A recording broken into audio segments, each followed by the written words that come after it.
Welcome to the Phase Knowledge Podcast. I'm your host, Terrell Humphrey. And over the last half a decade, I've produced over 893 podcast episodes. And throughout this journey, I've been learning more about business. I've been talking about business. In addition to that, I've been understanding everything that I've been doing. So what I've been doing is I've been documenting the process and bring you along the journey of what's working for me, what's not working for me, and what things I've changed. So today we're going to talk about consistency. Consistency creates results. And if this is your first time here, make sure you got your pen, make sure you got your notebook, because this is going to be impactful. So first thing first, why did this topic come about? This topic came about today because I recognize over the last half a decade, 893 podcast episodes, that is a lot of work. That is a lot of consistency. That is a lot of effort that has been put into trying to learn more about business. Nonetheless, as I started to learn more about business, I started to understand everything that I was doing and what I was doing wrong. First thing first, what made me start speaking about 893 podcast episodes is because that took me so long to learn business, to learn how to start charging and how to start making revenue rather than just depending on the social media platforms. I have to really learn business. And so that's what I've been doing the last 2 to 3 years is learning business, understanding how to operate. But the consistency part is the thing that I already have. The consistency part was the skill that I developed over time. And that consistency was something that I really don't have to worry about. Nonetheless, as I became more consistent, results start to happen. Okay, hold on. Let me come to the screen right quick. All right, cool. Consistency creates results. First point, number one, is that you have to set goals. And I remember I went to therapy and I asked my therapist, I was like, I'm trying to accomplish this goal, but I'm not for sure how to go about doing it. And she proceeded to ask me, she was like, well, have you ever heard of SMART goals? And I was like, I think so, but I'm not really for sure of it. So she was like, essentially, SMART goals help you break down the big goal that you like to accomplish. It helps you know what you're working towards, so that way you're not all over the place. On the contrary, you are on the right track to accomplish your goals. When I start to really pay attention and understand that concept, I'm like, ooh, that's different. And then I start hearing the SMART goal so often. I'm like, man, I can refer back to it. But it's not the fact refer back to it was a game changer. It was understanding that just because I want to have, let's just say I'm doing a 90-day challenge, and right now I haven't been documenting every single day because every single day has been something new. Nonetheless, which I know I should have been doing. But it's like, well, okay, what are you documenting? It was some things that I was documenting that was the same exact thing and I wasn't getting the results. So I was like, all right, cool. Let me figure it out, because my sixth time, like my sixth attempt was always me trying to figure out what to do with it, talking about literally showing that's entertaining, that's needed. Nonetheless, it was like, man, I'm still trying to figure it out myself. Now that I have figured it out, now that I have understood what I'm doing, now that I have recognized that the goals that I'm looking to accomplish have to start with one day, the consistency is focused on the next day. There we go. The SMART goals, SMART, SMART, is an acronym in the Marine Corps. By the way, we want to do a moment of silence of everybody that's serving in the country right now, serving in the war and protecting our lives right now. So I'm going to do a moment of silence. Thank you. So every time I'm doing that, since I was prior service member, I want to always give a moment of silence to all our troops that's over there protecting our freedom, and just want to appreciate y'all again. So when I was in the Marine Corps, they have a lot of things called acronyms. They have a lot of things like you have a word, but the word means something like FIC, but FIC means failure is knowledge. In the Marine Corps, they have a lot of acronyms. I'm talking about a lot of acronyms. And so what the SMART goal is, it is specific. M is measurable. A is attainable. Is it attainable or achievable? Just to be clear, hold on. Just to confirm, I want to say it's attainable or achievable. SMART goals, achievable. Yep, achievable. R is relevant. And then T is time bound. Oh, my screen not even sharing. Hold on. It's time bound. So what this did, there we go. What this did for me is that it was like, all right, cool. What is the specific goal that I would like to accomplish? The first 90-day challenge was, all right, cool. I'm going to start a 90-day challenge. 90-day challenge to make $100,000. And that goal was specific. Yet I was learning how to measure it. It wasn't necessarily achievable because I didn't know how to achieve it, but I knew that I wanted to learn how to do it. R was irrelevant. Yes, it was in the podcasting space. It wasn't a podcast production yet, but I was still trying to figure it out. And then time bound, 90 days. And so what that did for me is that it taught me something. The thing that it taught me is that, one, yes, you can have a goal, but if you don't have the right steps, tools, strategy to accomplish that goal, your goal is just an ideal. Your goal is just a thought. Your goal will not come to reality. My goal did not come to reality because I was doubting everything that I was doing. I didn't know if it would even work. I didn't even know if it was even a business. I had so many hiccups. The hiccups that I had, it was unexpected. I was not expecting it. It was so overwhelming. I'm like, man, how do you fix this? How do you update this? How do you position it to the point where I can do it more often? But it wasn't the fact I wasn't doing it more often. It was more so that I just had to learn how to fix the errors. The errors was something that was stopping me because it became overwhelming. Hold on. It became overwhelming. Remember when I first announced the challenge, and as I announced the challenge, somebody was raised their hand that was like, yeah, I want to participate in the challenge as well. So we got on a 60-minute call, and I was trying to learn and see what problems she was going through, what she wanted to do, because it was around podcasting. And so she was interested, and I was like, all right, cool. It'll be 997. And I thought I said that, but I didn't say that.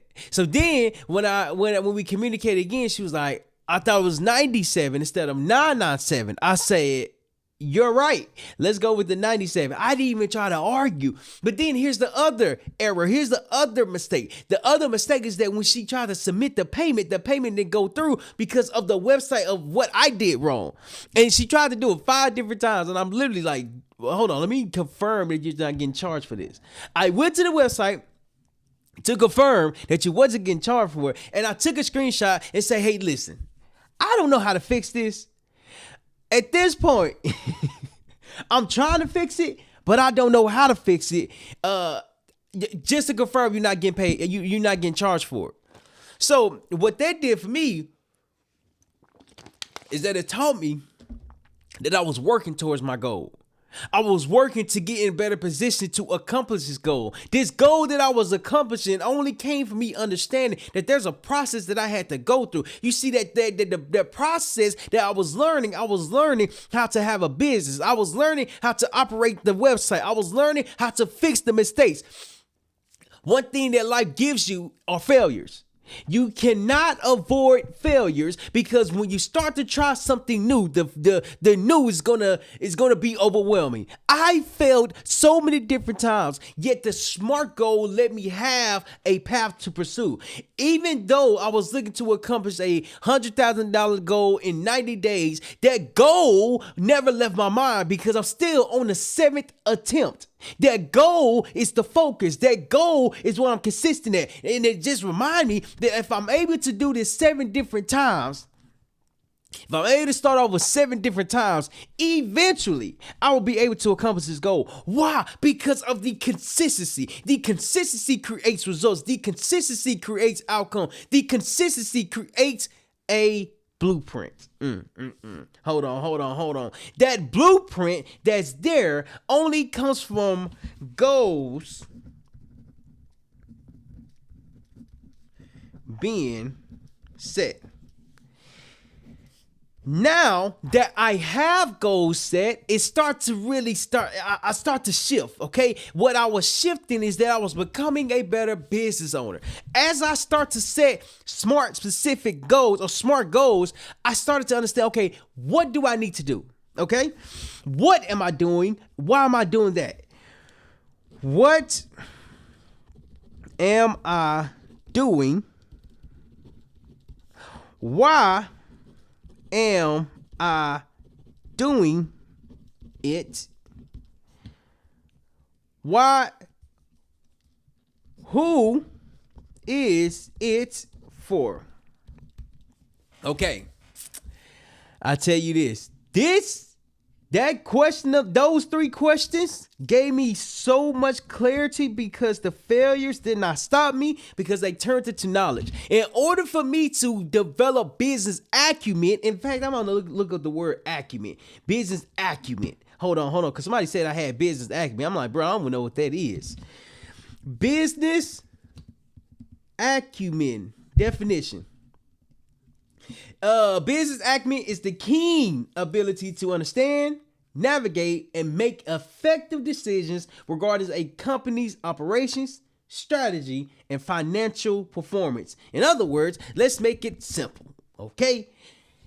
Business acumen is the ability to understand how a company makes money, operates, and competes, and to use that knowledge to make smart decisions. Notice the word smart is inside of the definition of the simple definition of the business acumen. The SMART goals, it does not stop with just setting goals. It's literally having a plan around everything that you're doing. Okay, hold on. As I started to develop a plan, the SMART goals that I had was broken down in daily activities. I literally remember my first attempt. I'm like, all right, cool. This is what I'm going to do. I made $217, but I had to invest, what was 217? 207. Let's just say 207. Excuse me. And I was left around $10 and some change. I made $217 in 90 days. That $217 was life changing. It was life changing because I saw what was working. I didn't know what was working, but I saw something was working. And when I did that, I was like, "Ooh, hold on. How was I able to do that?" I was trying to repeat it. I went to an event, got a customer. I was posting online, got a customer. I was like, "Ooh, okay. What if I just keep doing that?" There's only so many different events, so much time that I have. Not to say that that's bad, but what I am saying is that now that I understand what I'm doing, it should be more frequent. But I learned how to do it more consistently. As I did it more consistently, the consistency started to create results. Just because I only made $217 my first 90-day challenge, though I think the following 90-day challenge, I think I gotta look at in my database, but I think I made $297. I think I did. I don't know why I didn't count that. Hold on. I gotta go back and look at my database now. Like I don't even think it's $217 no more. I gotta confirm. I'm gonna confirm it. Oh dang, I think I made more than $217. Nonetheless, I'm gonna look at the time frames. What that did for me is that it taught me how to put myself out there. It's not just about posting online. Nah. Now it makes sense of why people kept saying, "I see you talking about podcasts, It's because I was talking about podcasting. Every post I was talking about podcasting. And then after second attempt, third attempt, fourth attempt, I just slowed down because I didn't see the results I was looking for. Nonetheless, people were saying, "Hey man, I see you in podcasting. Do you help with this?" And I'm like, "No, I only help with podcasting." You know when you're doing something and as you're doing it, you don't understand what's going on. You're just doing it. I'm telling you, I was doing it. I was having results. I was having some kind of success. But then it's like, all right, cool. Okay, hold on. Every conversation was different. Every outcome was different. Every conversation was different. I wasn't documenting anything that took place. I was literally just trying to figure it out. Not to say that that's bad. That's the whole purpose of the 90-day challenge. But now as I look back, it's like the reason why I was able to have the results that I had was because of the consistency. It might not have been a lot of results. Nonetheless, it was some results. Now that oh man, everything is a timing thing. Now that I understand, hold on. Because this whole time, I'm thinking I had to change my business model so many different times. I had to change how I was communicating so many different times. I had to change how I was showing up on. But see, what happened is that I learned about business. I learned if something is working, you got to keep doing the thing that's making it work. Hold on. I gotta rub my ear because that was impactful. When you get into business, you have to learn the business that you are doing. As I started to learn the business that I started to do, which is podcasting, I'm like, all right, cool. How can I repeat this process? So the last couple of years, I've been learning how to repeat the process so that way I don't have to start all the way over from level 0. I don't have. There's a book, Build to Sell, and he in the book they emphasize. They say if you are customizing all of your offers, there is no standardized offer that people can buy. In other words, when you're trying to be creative for every customer, the creativity is lowering because you're trying to be creative for everybody. Everybody's needs are different, yet if you have a problem that's tailored to a specific customer, that's tailored to a specific problem, you can have a business. That was the thing that's found. Oh, man. Do you not understand? Oh, bro. That's so frustrating. Now it makes sense. Consistency creates results because it finally makes sense. Hold on. It finally makes sense. You see, when I got into business and start really understanding, okay, what am I doing? Why am I doing this? How much can I charge? What do I need to put in place? There's so many different layers to learn. But I tell you this, I'm glad I learned the layers because now everything is in place. Everything is coming together to the point where I will be able to make more than $217. I'll be able to make more and have more customers to serve. Why? Because I'm no longer winging it. Hold on. Consistency creates results because I'm no longer winging it. The skills, the development, the lessons, the education, the questions answered. It only comes from me showing up every single day. And as I show up every single day, results start to happen. I'm known as the podcast guy because I only talk about podcasting. Hold on. And when I got into business, I tried to be everything. Shout out to Access Zone. Access Zone is a veterans nonprofit program where they help first responders, veterans, and service members start their business from idea, concept to making money. In other words, they take your idea and put it into a business. They take your passion and explain how your passion can become a business. You see, it took me a long time to learn it, but as I start to do it more often, I learned what they was talking about. And they said, if you're looking to serve everyone, you're serving no one. Hold on. It's not the fact that you can't serve everyone. It's more so you don't have the money, the time, the energy, the effort to serve everyone. Don't forget the team because the team is an important aspect as well. As I started to understand, I'm like, all right, cool. I'm consistent. Consistency is not my problem. It's learning the business of the consistency. That's the next point we're gonna hit on. You like that segue right there? It's learn.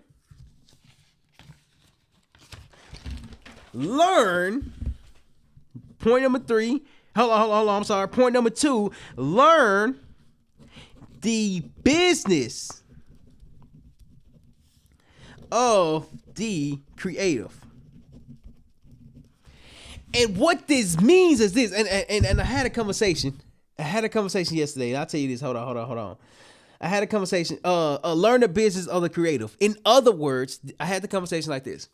I said, cause I did a podcast with her. Shout out to Sade. Shout out to Black Girl EDU. She is creative. Like, she has a creative perspective. And I'm asking questions. I'm like, when you, okay, you're creative. You're very creative. When you start to learn more about business or how to apply your creativity to business, what's that challenging? And she was like, she said, yeah. And she got to explain it why. And then I got thinking for myself, I was like, the skill is fine. I did another podcast. Shout out to Bo. He's the owner of Mango Space. If you need a co-working space, go look up mangospace.com. He's not paying me for this ad. But that conversation was phenomenal because actually I had two conversations with him. The first podcast that we did with him, the microphone died. Nonetheless, I sent him a video where I said, man, unfortunately, the video has died, or the microphone went dead. And so he said, yeah, no problem. Come back. We do it again. We did it again. That second conversation was completely different than first because we already built that rapport. Nonetheless, he proceeded to say this. He said, a lot of people don't know anything about business. A lot of people have the skill, but they don't know about business, or no, don't know how to be a business owner. And so when he said that, I'm like, that make a lot of sense. It's the creativeness that come easy. It's the creativeness that takes time to develop. It's the creativeness. It's like, oh, I feel like I'm creative. You see, when you start to understand that your creativeness is only limited, you understand the business of your creativeness, it becomes standard. In the book Built to Sell, it explains that if you're trying to sell advertising, if you're trying to sell website, if you're trying to sell social media manager, if you're trying to sell flyer creation or billboards, you're so spread it thin. What are you known for? Learn the business of the creative is being known. KNO for something. When you become known for something, people remember you. I tell you this. I've been to a vendor booth. Vendor booth is this. It's what is it? It's when you go to an event, and when you go to the event, you got people in the hallway. The people in the hallway are selling their products and their services, and they are there in addition to the event that's going on. Excuse me. So when you go to the event, before you go in, you see them. When you come out, you see them, but they're selling something. They're selling their own business. I've been in multiple vendor booths. I've had multiple vendor booths. And every time I have a vendor booth, I talk about podcasting. The messaging might be different, but the messaging is the same because it's around podcasting. So then I'm like, all right, cool. How do you make money from this? I was still trying to figure it out. Now that I know how to, I'm just always about to go crazy. Nonetheless, as I started to like put myself out there, I was trying to learn the messaging, the marketing, and how to connect with others. One day, somebody saw the logo, right? Whatever logo you see, right? They saw it and they said this. They said, it looked like he is praying. I said, praying? I looked at it. I said, I didn't even put that together. Cause I'm thinking the silhouette man right there, he's going through a hard time. He's going through a moment that's hard to overcome. You see, when I went through my divorce, it was a hard moment to go through. But failure's knowledge was actually established way before the divorce.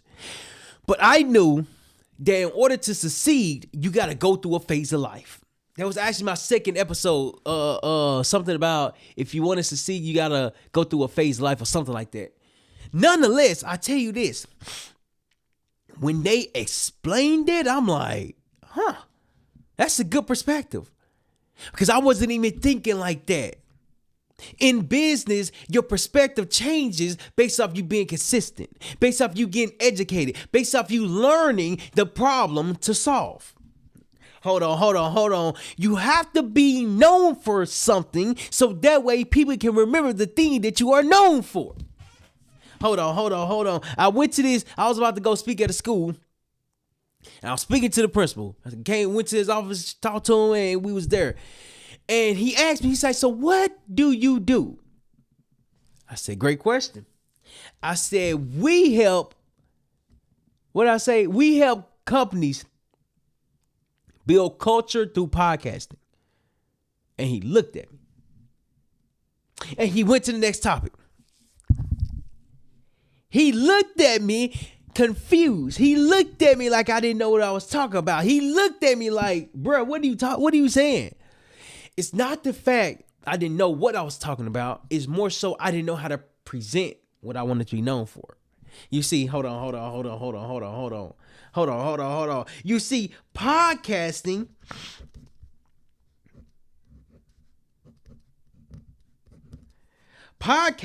is more than a conversation.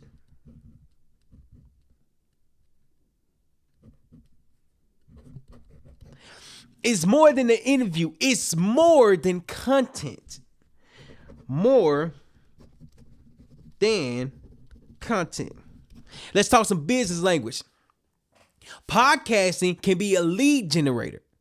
Podcasting can be where you build relationships or network. Podcasting can be where you close deals. You see, it doesn't matter what you're talking about. You just gotta have somewhere to talk so people can be heard, seen, and valued, because their expertise is something that people want to learn from. But they just don't have the space to share it.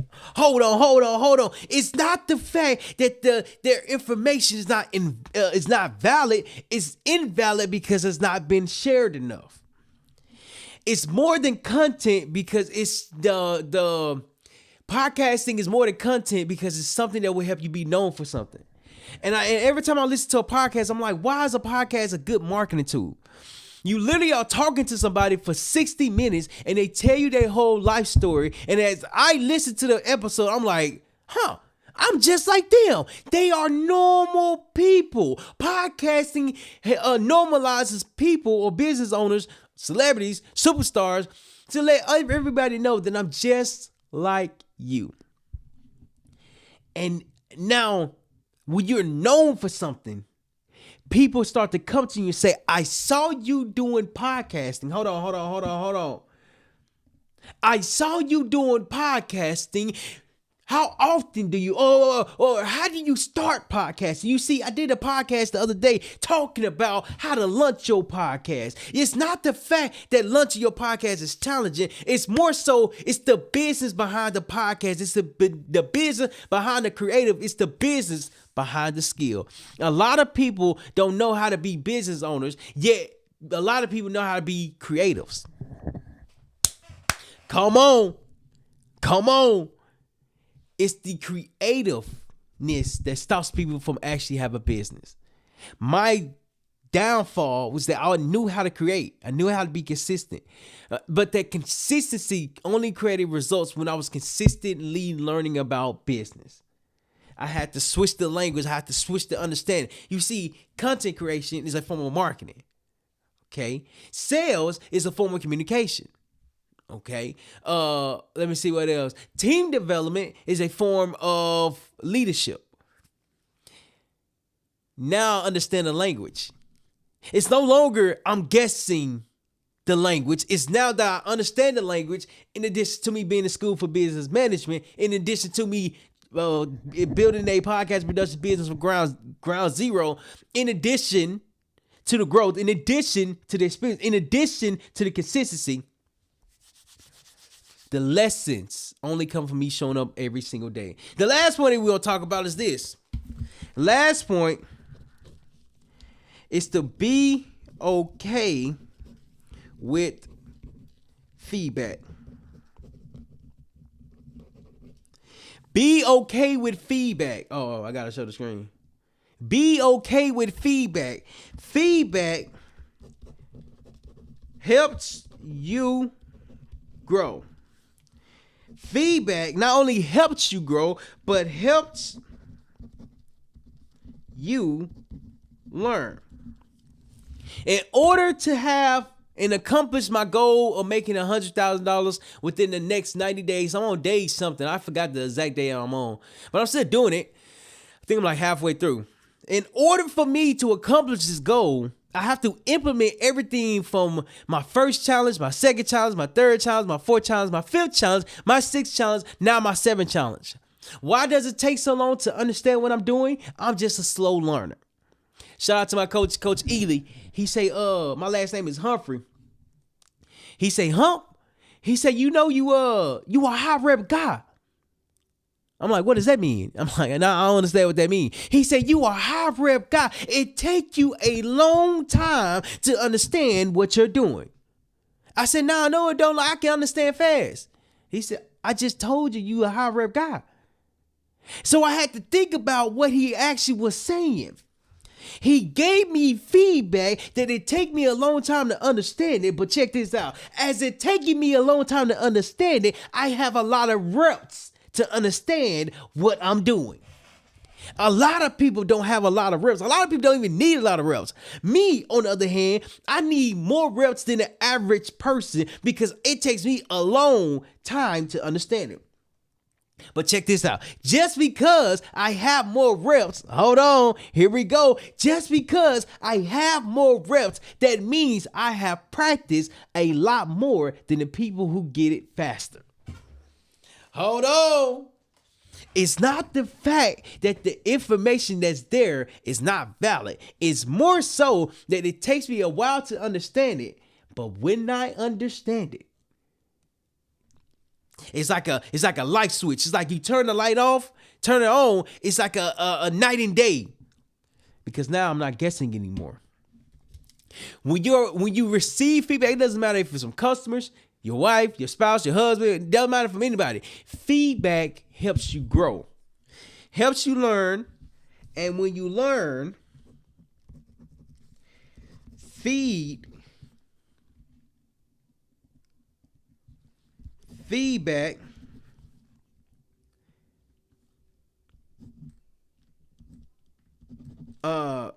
helps you apply the information. Consistency creates results because the more feedback I've received over a lot of feedback. I don't even know the exact amount, but I receive a lot of feedback. And the feedback that I receive, I instantly try to implement it. I don't wait. I instantly try to apply it. Mainly because I understand, like, hey, this might be a thing right here. But it's helping me become a better business owner. To have business acumen, let me read the definition again. Definition of business acumen, simple, is the ability to understand how a company makes money, operates, and competes. And to use that knowledge to make smart decisions. You can't make smart decisions if you haven't failed before. I failed so many different times. Now the decisions that I'm making is not off of me guessing anymore. It's off of the feedback that I've gotten from the failures and how the failure has turned into knowledge. Growth happens when I start to learn how to apply the failures. Growth happens as I start to apply the feedback. Growth happens as I learn how to have a business. Hold on. That business only comes from me being consistent. Consistency creates results. I had to slow down the posting because I didn't want more customers that I can handle, but I did want to put myself out there. So the only thing that I've been doing in the last couple of days and weeks has been podcasting. Podcasting is the business that I'm doing. So now that I'm doing more podcasts, I'm not behind. I'm just literally like, oh, okay, now it's plug and play now. I'm not guessing more. Now talk more about podcasting. Now do more marketing. That's fine. But what's not fine is doing it and me second guessing the business of the creative. When you learn the business of the creative, you learn how to make money from what you're doing. First, you have the skill. Then you have the in the book, the E-Myth Master or E-Myth Revisited. You have a technician, you have a manager, you have an entrepreneur. Technician is the skill developer, the person who understands the skill, like they understand the creative. The manager is the person who manages the skill. In other words, the manager is what put the skill as a business. And when the skill becomes a business, the manager is the one who operates it to make money from it. Then you have the entrepreneur. The entrepreneur are the ones who manage the managers to make sure the managers are managing the skill. So it's 3 different layers of business. And what this does for you, it does this. It helps you understand what you're doing, who you're doing it for, and the problem that you're solving. When I learned that, my understanding of business changed drastically. It changed because I'm not guessing. It changed because I'm building a podcast production business where we help real estate developers build their brand through podcasting. I'm clear because of the failures. I'm clear because I'm on my 7th attempt of trying to grow a podcast production business. I'm clear because I was consistent. If you got value from this and you're working to build something big and you feel like you're doing something wrong, you're on the wrong path, Failures Knowledge Podcast is exactly for that. Hit that follow button, hit that subscribe, because today it's not just about being consistent. It's literally about learning from other people so that way while you're on your journey, you don't feel alone. I've had so many different mentors, both in person and online, and I've learned a lot because I try to go apply the information as quickly as possible. So hit that follow button, hit that subscribe. Lastly, don't be afraid to fail, because you never know what that failure is going to turn into, because failure is knowledge. I appreciate y'all, and I'll see y'all on the next one. That was good. That was good. That was really good. That was really good.